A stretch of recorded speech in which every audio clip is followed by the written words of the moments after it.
여러분 함흥차사라는 말을 들어보셨을 것입니다. 함흥차사. 조선시대 조선의 개국하였던 태조 이성계와 그의 아들 태종 이방원 사이에 얽힌 고사성어죠. 태조 이성계가 아들 태종 이방원에게 몹시 분노했습니다. 왕자의 난을 일으키고 그런 사건들을 통해서 몹시 분노해서 고향이었던 함흥으로 가버렸습니다.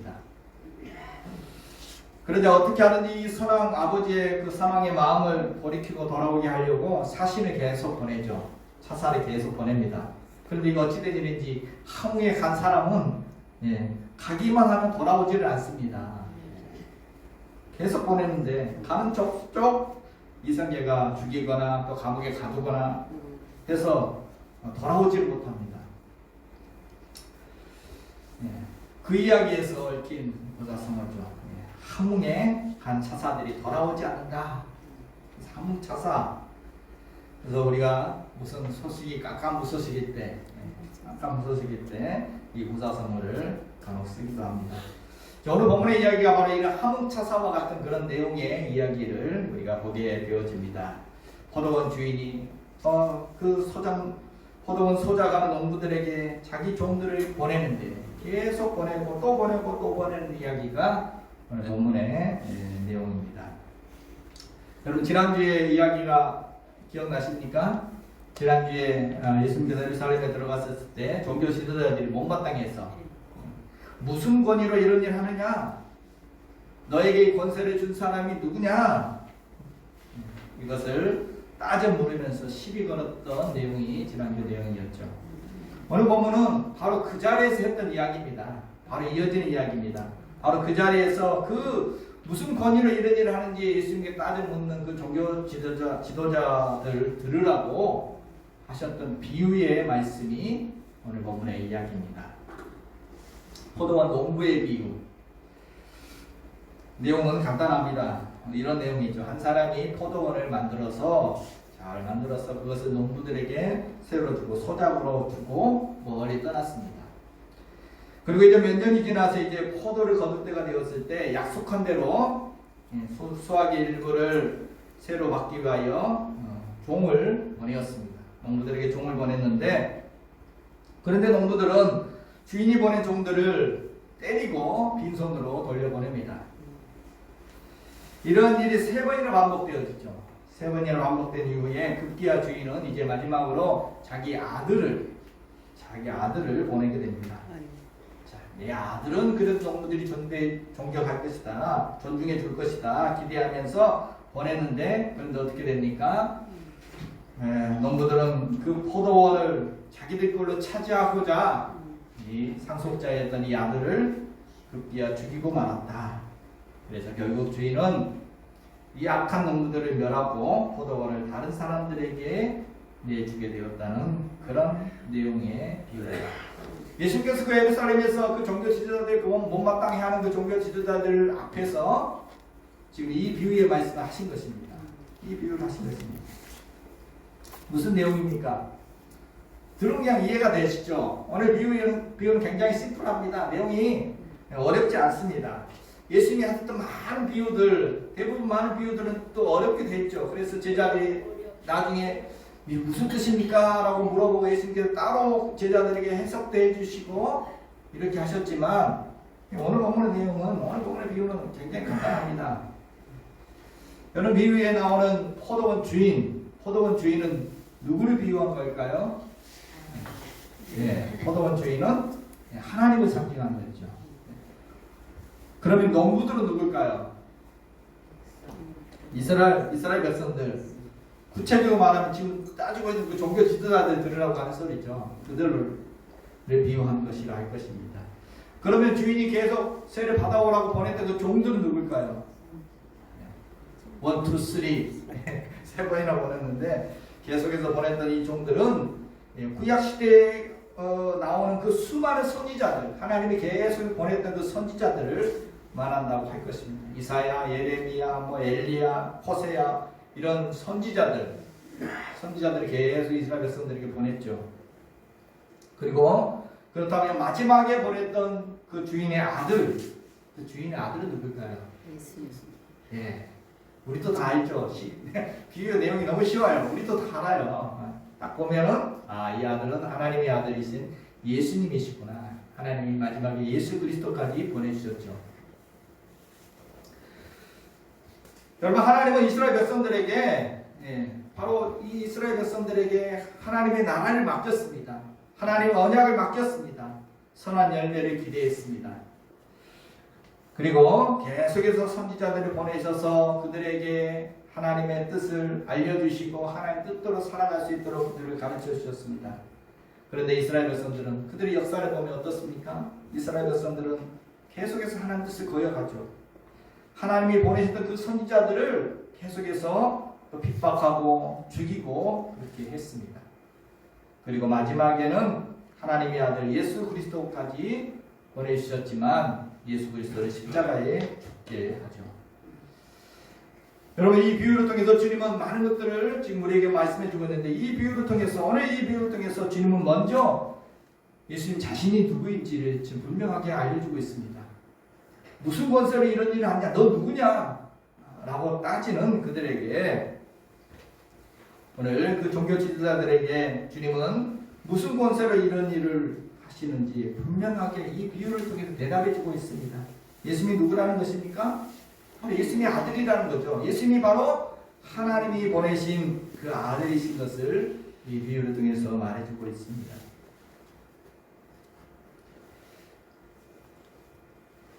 그리고 결국 이 종교 지도자들과 이스라엘 백성들에게 배척을 당하시고 십자가에 죽으실 것까지도 지금 미리 알려주고 있는 것이 이 비유입니다. 예수님은 이미 이 비유를 통해서 이제 며칠 후에 십자가에 죽게 될 것을 미리 지금 알려주고 있습니다. 또한 주님은 이 비유를 통해서 그 종교 지도자들의 죄가 무엇인지를 분명하게 드러내주고 있죠. 그들의 죄를 알려주고 있습니다. 이것은 단지 정죄하기 위한 것이 아니라 그들에게 다시 돌이킬, 이 비유를 듣고도 돌이키라는 겁니다. 돌이키고 회개할 기회를 주고 계십니다. 또한 오늘 이 주님은 이 비유를 통해서 지금 하나님의 마음이 무엇인지를 지금 알려주고 있는 것입니다. 안타까워하시는 이스라엘 향해서 하나님의 그 안타까운 마음이 어떠한지를 오늘 이 비유를 통해서 분명하게 보여주시고 계십니다. 여기 보면은 적어놨습니다. 예수님이 누구신지, 그리고 종교 지도자의 죄가 무엇인지, 하나님의 마음이 무엇인지를 이 비유를 보여주고 있고, 결국 이 비유는 이스라엘 구약시대 이스라엘 전체 역사를 지금 한마디로 요약한 비유라고 할 수 있습니다. 하나님께 선자를 보내셨던 그 이스라엘의 역사를 보여주고 있고, 또한 하나님이 어떻게 인류를 구원하시는지 십자가의 사건까지 하나님의 구원 사역을 보여주는 비유라 할 것입니다. 그리고 더 나아가서 예수님이 순환을 받으실 것을 미리 예고해 주시는 그러한 비유라고 할 것입니다. 짧은 비유이지만, 너무 간단한 비유이지만 굉장히 중요한 의미들을 담고 있는 그러한 비유의 이야기가 오늘 본문의 이야기라는 것입니다. 성경 전체 이야기를 짧게 요약해주는 그런 비유라고 할 수 있을 것입니다. 여러분, 예수님은 오늘 이 비유를 통해서 하나님이 어떤 분이신지를 우리에게 분명하게 보여주시고 계십니다. 하나님이 어떤 분이시라는 것입니까? 바로 하나님은 한없는 우리 은혜를 베풀어 주시는 하나님. 하나님의 그 한없는 은혜를 오늘 이 비유를 통해서 우리에게 보여주시고 계십니다.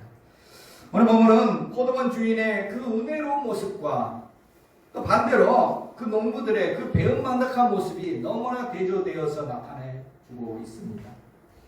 오늘 이 비유를 통해서 하나님의 한없는 은혜를 우리에게 너무나 잘 보여주시고 있습니다. 먼저 포도원 주인이 어떤 은혜를 베풀었는지 한번 보고자 합니다. 어떤 은혜를 베풀어 줬습니까? 먼저 포도원 주인은 그 자격 없는 그들에게 너무나 좋은 포도원을 그들에게 맡겨주었다는 것입니다. 오늘 9절 다시 한번 보면, 한 사람이 포도원을 만들어 농부들에게 새로 주고 타국에 가서 오래 있다가, 오늘 포도원 주인은 포도원을 만들어서 다 만들어서 그 농부들에게 맡기고 다국에 갔다는 것입니다. 그냥 땅만 나눠준 게 아닙니다. 농사 지으라고 아예 땅만 나눠주고 그렇게 간 것이 아니라 너희들 알아서 포도 만들어서 농사 지어서 소출을 바치라 이렇게 한 것이 아닙니다. 이렇게 하고 갈 수도 있지만 주인은 그렇게 하지 않았습니다. 포도원에 직접 다 만들어 놓고 갔다는 것입니다. 오늘 본문에 이렇게 간단히 나와 있지만 마태복음에 보면 이 비유의 내용이 마태복음에 나오는데 마태복음에 이렇게 되어 있습니다. 마태복음 21장 33절에 보면 한 집 주인이 포도원을 만들어 산울타리를 두르고 거기에 즙 짜는 틀을 만들고 망대를 짓고 농부들에게 세를 주고 타국에 갔더니 무슨 말입니까? 포도원을 만들어줬는데 그것도 그냥 대충 만들어준 것이 아니라 어떻게 했다면 포도원 만들어서 포도나무 특산 포도나무를 다 심고 거기 또 울타리까지 그 보호하는 울타리까지 산울타리까지 다 치고 거기에 또 포도 이제 거두면 즙을 짤 수 있도록 즙을 짤 때는 틀이 2개입니다. 위에서 아래로 흘러내릴 수 있도록 틀 다 갖춰놓고 또 거기에 또 망대까지 세워서 농부들이 망대에서 그 망을 보고 또 거기서 임시 거처를 삼을 수도 있습니다. 무슨 말입니까? 완전하게 완비를 다 해놨다는 것입니다. 풀코스로 완벽하게 포도원을 다 조성을 해서 농부들에게 임대를 주었다는 것입니다. 요즘식으로 말하면 그냥 텅 빈 땅만 준 것이 아니라 거기 집도 지어주고 또 인테리어도 다 해놓고 또 뭐 길도 다 깔아주고 뭐 거기에 필요한 기계들도 다 갖춰놓고 너희가 이제 운영만 해라 이렇게 한 것과 마찬가지입니다. 다른 사람들은 다 맨 땅에서 시작하는데 오늘 이 농부들 무슨 복인지 다 갖추어진 풍성한 그런 기반 가운데 시작하게 해주었다는 것입니다. 엄청난 은혜를 베풀어 준 거죠. 그럼 창세기에 보면 하나님의 태초 인간에게 에덴 동산을 만들어주는 이야기가 나오죠. 에덴 동산. 그냥 에덴 동산이 어떤 곳이었습니까? 그냥 텅 빈 헛무지가 아닙니다. 에덴 동산 너무나 아름답고 모든 것이 갖추어져 있는 곳이 에덴 동산이었죠. 맑은 물이 있고 청량한 공기가 있고 멋진 풍경이 있고 또 많은 실과 많은 과일들, 맛있는 과일들이 넘쳐나는 최적의 환경들, 풍성한 땅이 바로 에덴 동산이었습니다. 바로 그렇게 다 갖춰놓고 아담과 하와를 거기에 살게 통째로 그들에게 막 이것을 잘 경영하라, 생육하고 번성하고 충만하라 라고 축복을 누리게 해 주었습니다. 오늘 농부들이 이러한 것이었습니다. 이런 은혜를 받은 것입니다. 최고의 포도원을 다 만들어서 맡겨준 것입니다. 이곳에서 농사해서 이곳에 나는 것으로 가족들 먹고 살며 살 수 있도록 마음껏 이 포도원의 축복을 누리게 해준 것입니다. 정말 포도원 주인은 특별한 은혜로 최상의 포도원을 만들어서 오늘 이들에게 선물처럼 준 것입니다. 이 가난한 농부들이 마음껏 먹고 살 수 있도록 따뜻한 배려를 해준 것입니다. 전적인 은혜. 오늘 농부들이 돈 주고 이 세를 맡은 것이 아닙니다. 뭐 그들이 특별한 능력이 있어서 특별한 능력인 농부들을 선택해서 오늘 맡긴 것도 아닙니다. 오늘 자격 없는 자에게 거저준 은혜였습니다. 그들이 가족들 다 먹고 살 수 있도록 배려했습니다. 오늘 이와 마찬가지로 오늘 포도 주인처럼 오늘 하나님께서도 이스라엘 백성들에게 그러한 특별한 은혜들을 베풀어 주셨습니다. 그들을 선택하셔서 이스라엘 민족을 그들에게 울타리를 치듯이 그들을 특별히 너희는 내 것이다 라고 구별해 주시고 그들을 보호해 주시고 또 그들에게 포도주 틀을 주신 것처럼 그들에게 율법을 주시고 제사법들을 주시고 축복의 포도주를 넘치도록 그들에게 부어주셨습니다.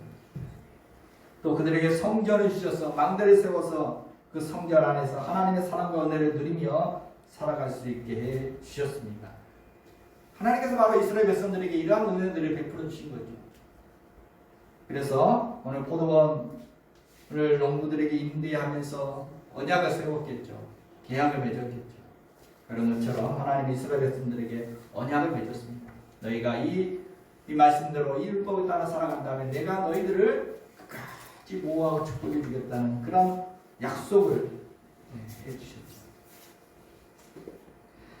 여러분, 그래서 성경에 보면 다윗도 하나님의 이 놀라운 은혜에 대해서 이렇게 고백했습니다.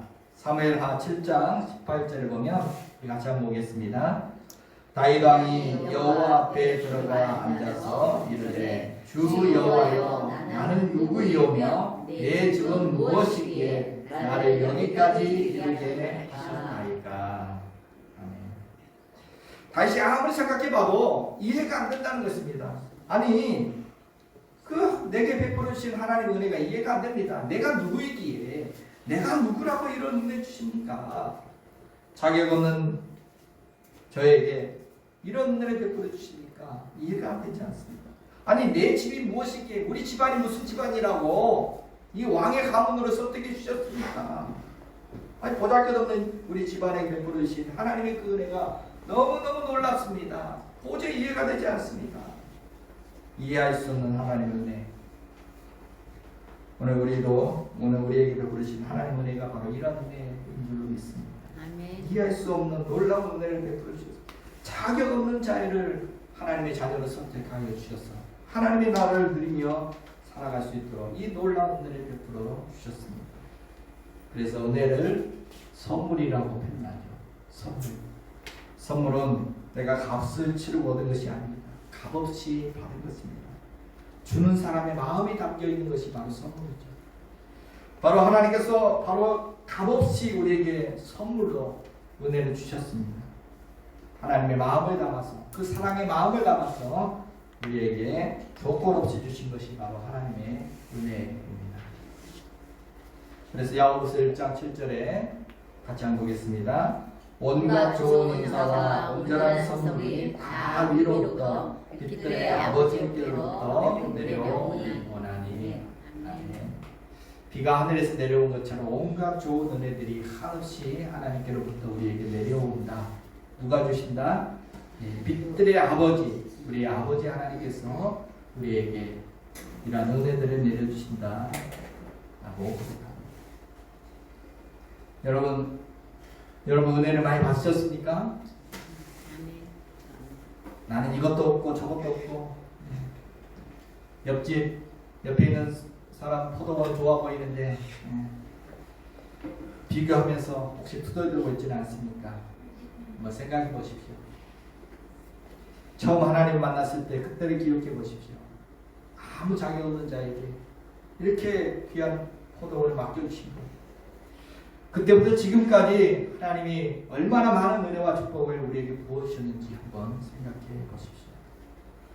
여러분 그렇습니다. 오늘 우리도 자격 없는 자이지만 하나님은 놀라운 은혜를 우리에게 베풀어 주셨습니다. 값으로 매길 수 없는 은혜를, 정말 하나님의 자녀된 이 엄청난 이 은혜를 우리에게 베풀어 주시고 이 은혜를 누리게 하여 주신 줄로 믿습니다. 아멘. 또한 오늘 포도원 주의의 은혜는 여기서 끝나지 않죠. 포도원 좋은 포도원만 자격 없는 자에게 그 포도원 맡겨주신 그걸로 끝나지 않습니다. 또 오늘 이 은혜는 또 어떤 은혜가 있었습니까? 두 번째로 보면 매운 만덕한 그들에게 또 계속 참아주시고 계속해서 기회를 주시고 계신 것을 봅니다. 우리 10절부터 12절 다시 한번 보면 때가 이름에 포도원 속출 얼마를 바치게 하려고 한 종을 농부들에게 보내니 농부들이 종을 몹시 때리고 거저 보내었거늘 다시 다른 종들을 보내니 그도 몹시 때리고 능욕하고 거저 보내었거늘 다시 세 번째 종을 보내니 그 종도 상하게 하고 내쫓은지라.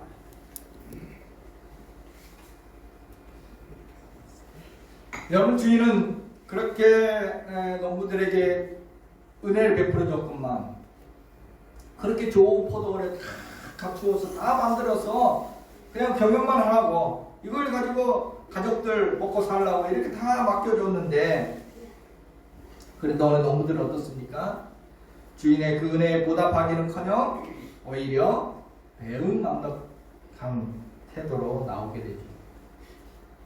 이제 포도를 심은 한 5년 정도 되면 이제 열매를 본격적으로 거두게 됩니다. 이제 몇 년을 기다렸습니다. 기다려줬습니다. 그리고 이제 소출이 나올 때가 되어서 주인은 약속한 대로 소출의 얼마를 새로 받기 위해 종들을 보냈습니다. 그런데 그들은 어떻게 했습니까? 그 약속을 다 깨뜨리죠. 그 종들을 보내었던 종들을 때리고 거저 보냈습니다. 거저 보냈단 말은 빈손으로 보냈다는 그런 뜻입니다.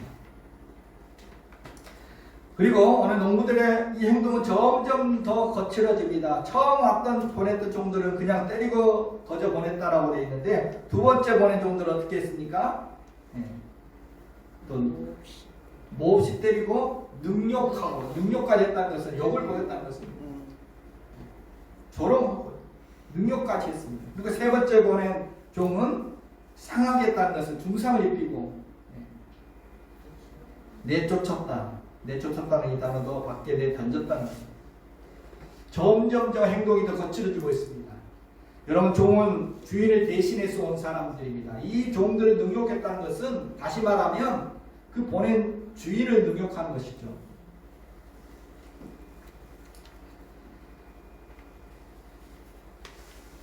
그런데 어떻습니까? 주인은 어떻게 그런 농부들을 향해서 이 계속 종들을 보내고 함차사처럼 계속 종들을 보냈는데 그렇게 능욕하고 배반하는 배은망덕한 그 농부들을 향해서 오늘 주인은 어떻게 하고 있습니까? 오늘 본문에서 우리가 느낄 수 있는 것은 포도원 주인이 정말 오래오래 참고 있다는 것을 우리는 볼 수 있습니다. 여러분, 참을 때는 두 가지 이유죠. 힘이 없을 때 참거나 억울해도 그냥 참을 수밖에 없는 경우가 있는가 하면 진짜 힘이 있어도 기회를 주기 위해서 참는 경우가 있습니다. 오늘 이 주인은 어떤 경우입니까? 지금 힘이 없어서 참는 겁니까? 힘이 없어도 억울해도 막 참는 것입니까? 그러면 능욕을 당하는데 그 큰 은혜를 저버리고 배은망덕한 그들에게 오늘 힘이 없어서 참는 것이 아닙니다. 눈물 머금고 참는 것이 아닙니다. 오늘 끝에 16절에 보면 그들을 나중에 다 진멸하게 되죠. 그만큼 주인의 힘이 있었습니다.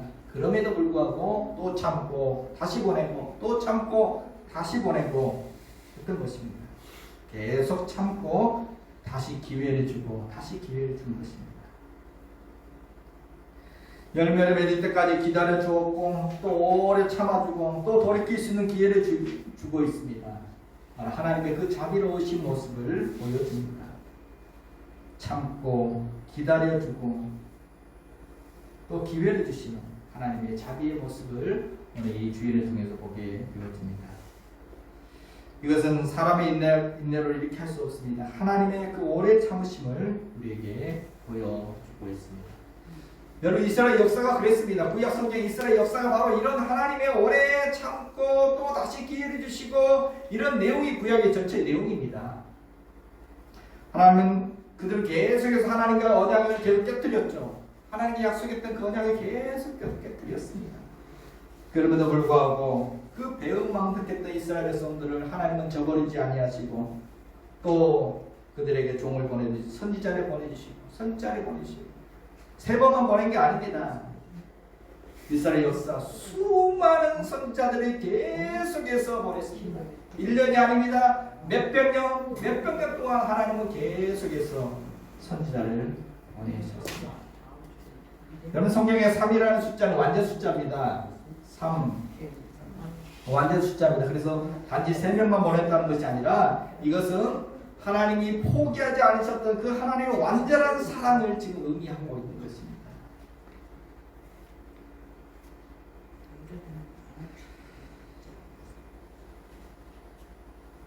오늘 이것은 하나님께서 우리를 포기하지 아니하시는 그 사랑, 마치 부모가 자녀를 포기하지 않은 것처럼 계속해서 감싸주시고 참아주시고 기다려주는 그 사랑과 은혜를 보여주고 있습니다.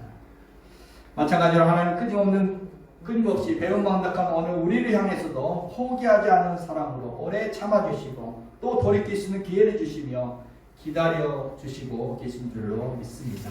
아멘. 그래서 로마서 5장 8절을 보면 죄가 더한 곳에 은혜가 더욱 넘쳤나니 라고 말씀하십니다. 은혜를 저버리고 말씀을 저버리고 하나님의 마음을 아프게 하는 오늘 우리를 향해서도 하나님의 사랑과 그 은혜는 도리어 죄가 더한 곳에 오히려 은혜가 더 넘쳤다는 것입니다. 마치 그냥 손발만 더러워졌으면 물이 조금만 있으면 되지만 온몸이 다 더러워졌으면 더 많은 물이 필요한 것처럼 그 많은 죄를 씻기 위해서 더 많은 은혜가 필요하고 더 많은 하나님의 자비가 필요한 것입니다. 부모가 자녀들 중에서도 특별히 또 말씀 피우는 자녀에게 더 많은 눈물을 흘리고 그 말씀 피우는 자녀를 위해서 더 인내해주고 더 기다려주고 그 자녀를 위해 더 기도해주고 더 눈물 뿌리는 것처럼 하나님 아버지도 그러하시다는 것입니다. 그래서 세계적인 설교자 스펜저 목사님은 하나님의 이 자비에 대해서 이렇게 말했습니다.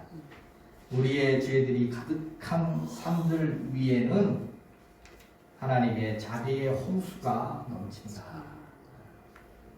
덮으려면 산이 높을수록 더 많은 물이 필요한 것처럼 우리의 죄가 산처럼 쌓여 있지만 하나님의 자비는 그 산을 덮고도 남다. 노아의 홍수처럼 그 모든 산들을 덮을 만큼 하나님의 자비가 넘친다라고 표현하고 있습니다. 여러분 그렇습니다. 우리는 때때로 믿음대로 살지 못하고 하나님과의 약속을 깨뜨리며 우리의 가슴을 칠 때가 많이 있죠. 내가 이러고도 집사인가? 내가 이러고도 권사인가? 이러고도 장로인가? 이러고도 목사인가? 싶을 때가 있습니다. 주님 앞에서 너무나 부끄러워 가슴을 칠 때가 있습니다. 내가 왜 그랬을까? 후회에 막심할 때도 참 많습니다. 그런데 그럼에도 불구하고 오늘 하나님은 주인된 우리에게 오래 참아주시고 기다려 주시는 줄로 믿습니다.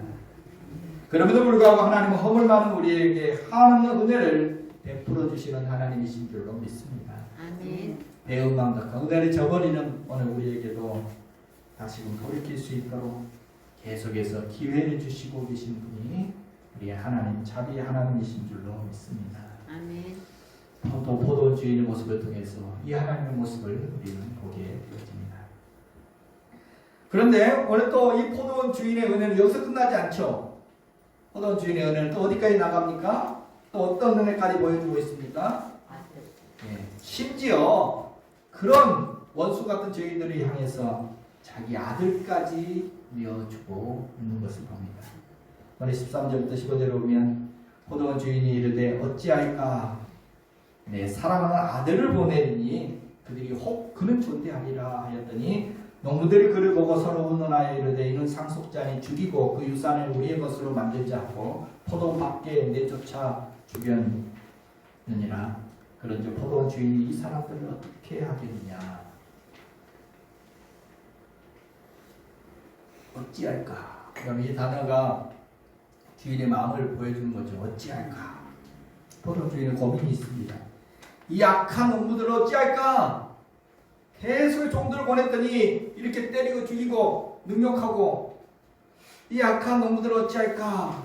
그렇게 오래 참고 기다려주고 계속 기회를 주었는데도 불구하고 도리어 종들을 죽이고 주인을 능욕했던 이들을 어찌할까. 당장 가서 쓸어버릴까. 어떻게 할까. 그런데 주인은 고민 끝에 어떤 결정을 내렸습니까? 어떤 결정을 내렸어요?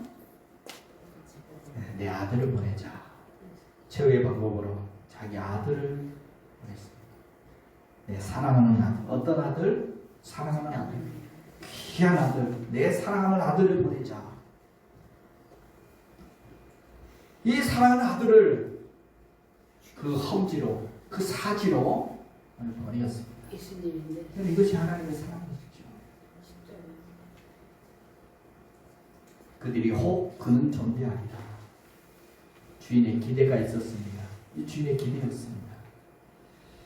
끝까지 정말 끝까지 포기하지 아니하고 끝까지 기회를 주시는 그 마음을 봅니다. 그리고 이 주인의 아들이 누구를 비교한 거라고요? 이 주인의 아들, 마지막 보냈던 이 주인의 아들, 바로 예수 그리스도, 하나님의 아들 예수 그리스도를 이 땅에 보내주신 사건을 이야기하는 것이죠.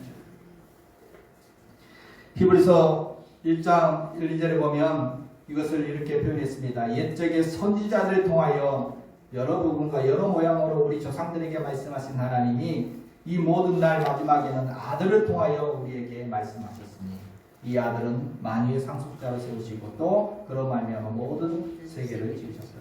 하나님 이스라엘 백성들에게 옛적의 선지자들을 통해서 계속 선지자를 보내시면서 말씀하셨던 그 하나님께서 마지막에는 자기 아들을 보내서 그들을 깨우치도록 말씀해 주셨다는 거죠. 그런데 농부는 어떻게 했습니까? 아들을 보냈더니 농부들이 어떻게 했어요? 그 아들은 존대했습니까? 네. 야, 저 상속자다. 저 상속자만 죽인다면 이 포도는 우리 것이 되지 않겠느냐. 이렇게 나왔죠. 탈무드에 보면 유대인들의 지혜서라고 하는 탈무드에 보면 당시에 지주가 없을 때, 어떤 땅에 지주가 없을 때에는 누가 상속하게 되었느냐. 지주가 없을 때는 그 지주를 위하여 일하였던 소작인들이 상속자를 제외하면 제1차 소유권에 주장할 수 있었습니다. 상속자만 없으면 거기 일했던 소작인들이 그 땅을 차지할 수 있었다는 거죠. 그리고 3년 동안 계속해서 수입을 내게 되어지면 소유권을 주장할 수 있었습니다. 그래서 지금 이 아들만 없애면은 자기들이 이거 우리 내 것이 되겠다 이렇게 욕심을 피우게 되는 거죠. 딱 그랬습니다. 유대인들이 그랬다는 것입니다. 여러분 이 종교 지도자들이 뭡니까? 이 권세는 자기들 권세라고 내 것이다라고 그렇게 말하고 있었죠. 이 히브리서에서 오늘 주님은 죄인들을 위해 독생자를 보내주신 그 하나님의 사랑을 지금 보여주고 있습니다. 또한 오늘 예수님께서 앞으로 어떤 죽임을 당할 것인지를 미리 알려주고 계신 것입니다. 포도원 밖에 내쫓아 죽였다라고 표현되어 있죠. 포도원 밖에 내쫓아 죽였다. 그렇죠. 유대인들은 예수님을 예루살렘 성 밖에 내쫓아서 성 밖으로 끌고 가서 그 골고다 언덕에서 십자가에 매달렸습니다. 매달려 죽게 했습니다. 갈보리의 십자가의 사랑은 하나님이 우리를 끝까지 포기하지 아니하시는 그 사랑이 어떤 사랑인지를 보여주고 있습니다. 우리를 위해 심지어 자기 자신까지, 자기 아들까지 내어주셨던 그 희생적인 사랑, 그 사랑을 우리에게 보여주고 있습니다. 바로 십자가의 사랑, 하나님의 사랑을 우리에게 말씀해 주고 있습니다. 십자가 내가 처음 볼 때에 나의 마음의 큰 고통 사라져 오늘 비고서 내 눈 밝아내 참 내 기쁨 영원하도다. 하나님의 사랑은 로마서 5장에 이렇게 말합니다. 우리가 아직 죄인 되었을 때 그리스도께서 우리를 위하여 죽으심으로 하나님께서 우리에게 대한 자기의 사랑을 확증하셨느니라. 우리가 어떤 상태일 때 하나님 앞에 뭐 예뻐 보일 때 뭐 좋은 일 할 때가 아니라 우리가 죄인 되었을 때, 우리가 하나님과 원수 되었을 때 우리를 위하여 예수 그리스도를 죽게 하신 것입니다. 이것이 하나님의 사랑이다. 이것이 하나님의 사랑의 확증이다라고 우리에게 보여주셨다는 것입니다. 이처럼 하나님은 한없는 사랑과 은혜를 우리에게 베풀어 주신 줄로 믿습니다. 아멘. 자격 없는 우리에게 이해할 수 없는 큰 은혜도 주셨고 또 배은망덕한 우리에게 오래 참아주시고 계속 기회를 주셨고 허물 많은 우리를 위하여 독생자 예수 그리스도까지 십자가에 내어주신 이런 한없는 은혜를 우리에게 베풀어 주신 줄로 믿습니다. 그러므로 오늘 이러한 한없는 은혜를 받고 살아가는 오늘 우리는 어떻게 해야 하겠습니까? 오늘 이야기를 통해서 우리가 어떻게 해야 할 것을 보게 되어집니다. 오늘 우리가 청직이라는 것을 깨닫고 그 은혜에 보답하는 삶을 살아가야 할 줄로 믿습니다. 아멘. 오늘 10절에 보면 때가 이름에 포도원 소출을 얼마를 바치게 하려고 한 종을 농부들에게 보내니 13절에도 내 사랑하는 아들을 보내리니 그들이 혹 그는 존대하리라. 여러분, 포도원 주인이 농부들이 기대했던 것이 뭡니까? 뭘 기대한 것입니까? 뭐 대단한 걸 기대한 것이 아닙니다. 대단한 걸 요구한 것이 아닙니다. 뭐 포도원 정부를 다 바치라 그런 것이 아닙니다. 거기 뭐라고 되어 있습니까? 속출에 얼마를 바치게 하려고 최소한 그 엄청난 받은 은혜에 대해서 최소한의 감사, 최소한의 예의를 표하는 것입니다. 최소한 이 포도원은 주인의 것이라는 그 표시를 하라는 것입니다. 근데 그것도 표시하기 싫어서 주인의 것이 아니라 내 것입니다. 아들을 보내시면서 뭘 기대했다고 말하고 있습니까? 아들을 보내면서 최소한 내 아들은 존대할 것이다. 이걸 기대했다.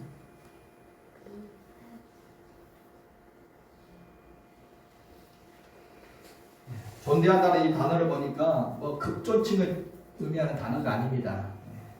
최소한의 예의를 갖춘다는 그런 표현입니다. 최소한의, 그래도 내 아들이니까 최소한의 예의는 표하지 않겠느냐. 사랑하는 성도 여러분, 오늘 이 농부의 모습들을 보면서 우리가 막 농부가 그래서는 안 되는데 농부를 정죄할 것이 아니라 이 농부가 지금 누구를 말해주는 것입니까? 종교 지도자들? 예, 맞습니다.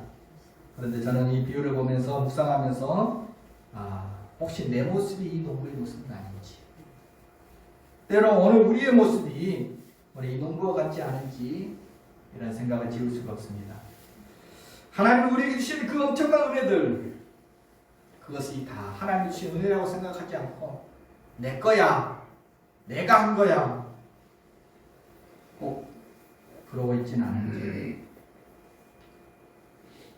하나님 허락하신 생명들, 하나님 우리에게 주신 그 생명, 또 사랑하는 가족들, 부모, 자녀들, 또 거처할 수 있는 집과 재물들, 또 일할 수 있는 직장과 일터, 또 우리에게 주셨던 각종 달란트와 재능들, 또 우리에게 주신 직분들, 또 신앙생활하면서 기쁨을 누리는 형제 자매들, 이 모든 것들, 우리에게 주어진 그 모든 것들, 그것이 혹 내 것이라고 주장하고 있지 않은지, 그것의 진짜 주인은 하나님이신 줄로 믿습니다. 아멘. 우리의 생명도 재물도 시간도 재능도 자녀도 모든 것이 다 하나님께서 우리에게 잠깐 맡기신, 우리에게 잠깐 관리하라고 위탁하신 것이라는 것.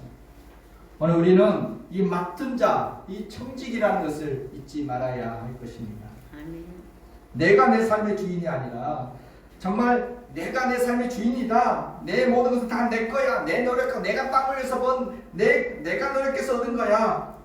라고 할 때, 주인을 잊어버릴 때, 다 내가 차지할 그 욕심을 부리기 시작할 때, 오늘 우리도 이 배은망덕한 농부의 모습이 될 수 있다는 것을 잊지 말아야 할 것입니다. 하나님은 은혜를 주시고 우리에게 모든 걸 맡겨주시면서 하나님이 기대하시는 것은 대단한 것이 아닙니다. 하나님이 기대하시는 것은 바로 최소한의 예의를 갖추라는 것입니다. 그 은혜를 잊지 말고 최소한의 감사를 표현하는 것입니다. 하나님이 내 인생의 내 삶의 주인이라는 것을 인정하면서 하나님을 존대하고 하나님께 영광 돌리는 삶을 살아가라 말씀하십니다. 하나님은 은혜를 베풀어 주신 그 하나님은 마땅히 존경과 영광을 받으시기에 마땅하신 분이신 줄로 믿습니다.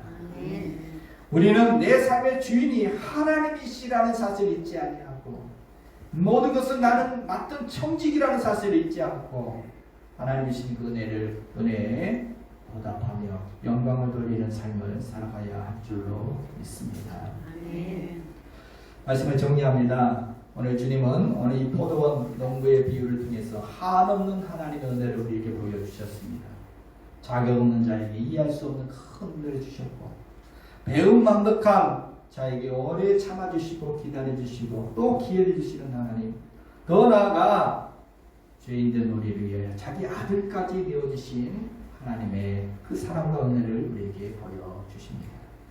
그러므로 오늘 우리도 하나님이 내 인생의 주인이라는 사실을 인정하며 선한 청지기로서 오늘도 그 은혜에 보답하는 삶을 살아가야 할 줄로 믿습니다. 아멘. 하나님을 존중하며 하나님께 영광 돌리는 삶을 살아가는 저와 여러분 되시기를 주님의 이름으로 축복해 드립니다.